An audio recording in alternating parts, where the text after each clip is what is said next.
Welcome to Chillin' 101. We hope this video helps. You start by verifying the essentials.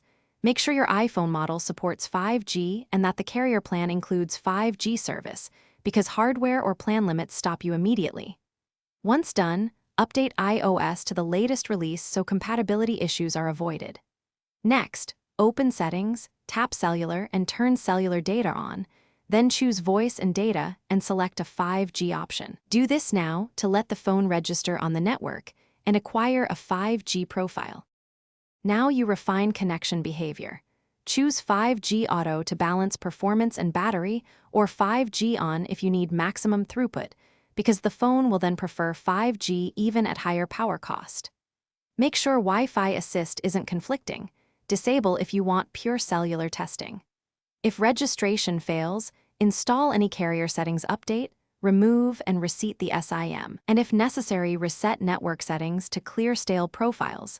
These steps force a fresh handshake with the carrier and often resolve. To finish, confirm you see the 5G icon in the status bar and run a speed test to validate throughput. This proves the phone is actually using the network. Once validated, restart the iPhone to ensure settings persist and watch battery impact over a day so you can decide on 5G Auto versus On. If despite all steps you still lack 5G, contact your carrier and request SIM provisioning or a network-side profile push, because many stubborn issues require carrier-side activation. Thanks for watching. Consider subscribing if we helped you.